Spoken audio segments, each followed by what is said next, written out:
এই সময়টা কি? এই সময়টা আসলে কি সময়? আপনাদের কি ধারণা এই সময়টা কি আসলে সময়?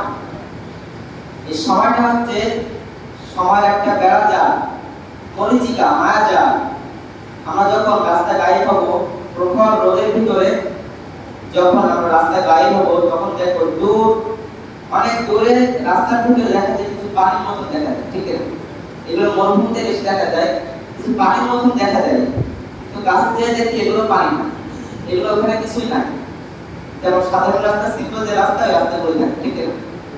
এই পৃথিবীটা হচ্ছে এমন মরিচিকা, এমন মায়া জাল। আমরা যে রয়েছি পৃথিবীতে, এটাও কিন্তু সত্য নয়।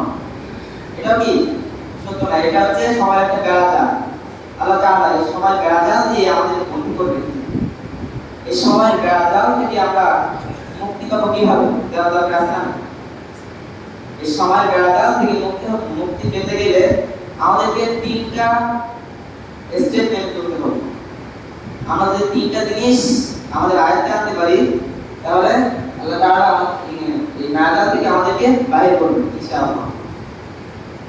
এই তিনটা স্টেপ কি? প্রথমে যে স্টেপটা রয়েছে, আমাদের ঈমান আনতে হবে। কি আনতে হবে? ঈমান আনতে হবে, এবং ঈমান আনার মতো কিসের মতো? ঈমান আনার মতো আমাদের ঈমান আনতে হবে।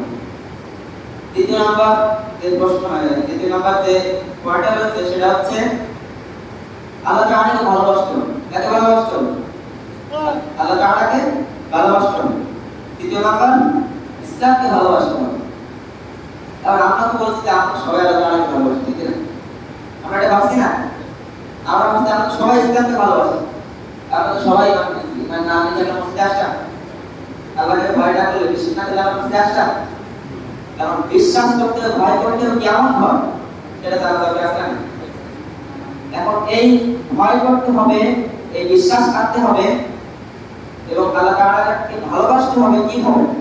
আমরা সাধারণত একটা ছেলে একটা মেয়েকে যখন ভালোবাসে, তখন দেখবে সে যে কথাটি বলে, মেয়ে যে কথাটি বলে, সেটা সে তার প্রতিটা দেওয়া কমিটমেন্ট, তার প্রতিটা দেওয়া কথা সেটি মানার চেষ্টা করে, ঠিক আছে? তার যা প্রতিটা কথা সেটি মানে, এবং সে যাই বলে সে তাই করে, এবং তার সাথে সম্পর্ক কিভাবে ভালো রাখতে হয় সেই চেষ্টা করে, ঠিক আছে? আল্লাহ তাআলা যদি আমরা ভালোবাসতাম, প্রকৃতপক্ষে যদি ভালোবাসতাম, তাহলে আল্লাহ তাআলা যে কমিটমেন্ট গুলো আমাদেরকে দিয়েছে সেগুলো আমরা মানতাম, ঠিক আছে?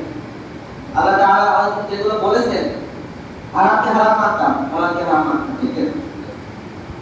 আমরা আল্লাহ তাআলা যদি সত্যি ভালোবাসতাম, আল্লাহ তাআলা আমাদের বলেছেন সৎ পথের আদেশ দাও, অসৎ কাজের নিষেধ করো, আমরা সেটা করতাম, ঠিক আছে? আল্লাহ তাআলা দেওয়া প্রত্যেকটা কমিটমেন্ট আমরা মেনে চলতাম। ইসলাম যেটা বলতো, আমরা ইসলামকে ভালোবাসতাম, তাহলে ইসলাম যেটা বলতো সেটা আমরা মেনে নিতাম, এবং আমরা সেটা মানার চেষ্টা করতাম, এবং সাথে সাথে মেনেও নিতাম।